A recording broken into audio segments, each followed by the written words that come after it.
మీ ఏం IT AI job అయితే join next it challenge. Job తెచ్చుకోండి, 5 లక్షలు తీసుకోండి. అమెరికాలోని లాస్ ఏంజల్స్ లో జరిగినటువంటి ఒక సంఘటన ఇప్పుడు అందరినీ కూడా కలవరపాటుకు గురి చేస్తోంది. ఎందుకంటే ఒక వ్యక్తి స్పష్టంగా మనకు వీడియోలో కూడా కనిపిస్తున్నటువంటి వ్యక్తి ఎవరైతే ఉన్నారో అతను చేష్టలు చేస్తున్నాడు అనుకోవచ్చు. ఎందుకంటే ఒక ఖడ్గం ఉంది, చాలా పెద్ద ఖడ్గం. అట్లాగే సిక్కులు, మనకు తెలుసు పంజాబీస్ అండ్ సిక్కులు ఎవరైతే పెద్ద పెద్ద చాకులు, మన యుద్ధాలలో వాడేటటువంటి చాకులు ఏవైతే ఉంటాయో అట్లాంటి పెద్ద ఖడ్గాన్ని పట్టుకొని ఆయన రోడ్డు మీద దాంతోనే ఇలా రాస్తున్నాడు. ఆ తర్వాత గట్టి గట్టిగా అరుస్తున్నాడు. అక్కడ మనం స్పష్టంగా కనిపిస్తోంది ఏంటి అంటే అక్కడ అటు ఇటు వెళ్ళే వాళ్ళు కూడా అతన్ని చూసి భయపడిపోతూ పారిపోతున్నారు కూడా మనకు స్పష్టంగా కనిపిస్తోంది ఆ వీడియోలో. మరి ఎంతసేపటి నుంచి ఇట్లా బిహేవ్ చేస్తున్నాడు ఏంటో తెలియదు. కానీ ఇతని చేష్టలు, ఈయన పేరు వచ్చేసి గుర్ప్రీత్ సింగ్, కేవలం 35 సంవత్సరాలు మాత్రమే.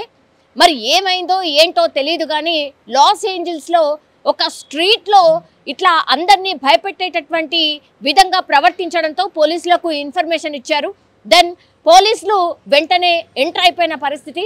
పోలీసులు వచ్చి ఆయనను హెచ్చరించారు కూడా, నువ్వు ఇట్లాంటి ప్రదర్శన ఎందుకు చేస్తున్నావు, నువ్వు ఆపు, నువ్వు మాకు సరెండర్ అయిపో అని 2-3 సార్లు వార్నింగ్ ఇచ్చినప్పటికీ కూడా ఈ గుర్ప్రీత్ సింగ్ ఎవరైతే ఉన్నారో పంజాబీకి సంబంధించిన వ్యక్తి, ఆయన వినకపోవడం. ఆ తర్వాత ఆయన ఏ కార్లో అయితే వచ్చాడో అక్కడికి అదే కార్లో మళ్ళీ ఎక్కి పారిపోయే ప్రయత్నం చేయడం. అప్పటికే 3-4 పోలీసులకు సంబంధించిన వెహికల్స్ అక్కడికి రావడం, ఆయనను అటు ఇటు ఎటు తప్పించుకోకుండా చేయడం. ఆ తర్వాత ఆ వ్యక్తి ఏమీ చేయలేక ఎటు తప్పించుకోలేనటువంటి పరిస్థితుల్లో ఆ కారు దిగి పోలీసుల వైపే వచ్చి మరి దాడి చేయడానికి వచ్చాడా మరి దేనికో తెలియదు. కానీ అప్పటికి పోలీసులు హెచ్చరిస్తున్నారు సిట్ డౌన్ అండ్ బో డౌన్ అని. అయినా సరే ఆయన వినకపోవడంతో దీంతో విచక్షణ రహితంగా 4 సార్లు ఆయన మీద ఏమంటారు గన్తో షూట్ చేసి ఆల్మోస్ట్ ఆ మనిషి కింద పడిపోయినటువంటి సిచ్యువేషన్. 4 గన్ షాట్స్ కూడా మనం స్పష్టంగా వినొచ్చు. ఇదంతా కూడా ఇప్పుడు పోలీసులు ఎవరైతే ఈ గుర్ప్రీత్ని వార్న్ చేస్తున్నారో అదే కార్లో డాష్ బోర్డ్లో ఈ కెమెరా ఉంది కాబట్టి ఆ కెమెరాలో స్పష్టంగా రికార్డ్ అయినటువంటి సిచ్యువేషన్. సో ఎన్నిసార్లు వార్న్ చేసినా గుర్ప్రీత్ సింగ్ వినకపోవడం, పోలీసుల పైకే దూసుకురావడంతో ఇంకా చేసేదేమీ లేక పోలీసులు అతన్ని ఆల్మోస్ట్ కాల్ చేశారు. దెన్ కొన ఊపిరితో ఉన్నటువంటి గుర్ప్రీత్ సింగ్ని దగ్గరలో ఉన్నటువంటి హాస్పిటల్కి తీసుకువెళ్తే అక్కడ ఆయన మరణించినట్టుగా డాక్టర్లు అయితే ధృవీకరించినటువంటి పరిస్థితి. ఇది జూలైలో జరిగినటువంటి సంఘటన, 12-13 తారీఖున జరిగినటువంటి సంఘటన ఇప్పుడు వెలుగులోకి వచ్చింది. అమెరికాలో ఏ చిన్న అలజడి జరిగినా, ఏ చిన్న ఇన్సిడెంట్ జరిగినా పోలీసులు అప్రమత్తంగా ఉంటారు అని చెప్పడానికి ఒక నిదర్శనం. అట్లాగే ప్రజలే మాకు ముఖ్యం, ఇట్లాంటి చేష్టలు ఆర్ ఇట్లాంటి బిహేవియర్ చేసే వాళ్ళు ఎవరైనా సరే వాళ్ళకి ఇలాంటి వార్నింగే ఆర్ ఇలాంటి శిక్షనే ఉంటుంది అని చెప్పడానికి కూడా ఇదొక వీడియో నిదర్శనంగా మనం భావించవచ్చు. కానీ గుర్ప్రీత్ సింగ్ ఇట్లా బిహేవ్ చేయడానికి కారణం ఏంటి? ఇది యాక్చువల్లీ ఒక యుద్ధ కళ. ఆయన చేస్తున్నటువంటిది కూడా పంజాబీలో ఒక యుద్ధ కళ. దాని పేరు వచ్చేసి గట్కా అని చెప్తున్నారు. కానీ ప్రదర్శన వేరు, ఇట్లా వీధుల్లోకి వచ్చి ప్రజల్ని భయభ్రాంతులకు గురి చేసేటటువంటి పరిస్థితిని క్రియేట్ చేయడం వేరు. ఇదే ఇప్పుడు గుర్ప్రీత్ ప్రాణాల్ని తీసే వరకు వెళ్ళింది అని చెప్పొచ్చు. పంజాబీకి సంబంధించినటువంటి వ్యక్తి. చాలామంది ఇండియన్స్ చాలా ప్రదేశాల నుంచి అనుకోవచ్చు, చాలా స్టేట్స్ నుంచి కూడా అమెరికాలో చాలామంది సెటిల్ అయి ఉన్నారు.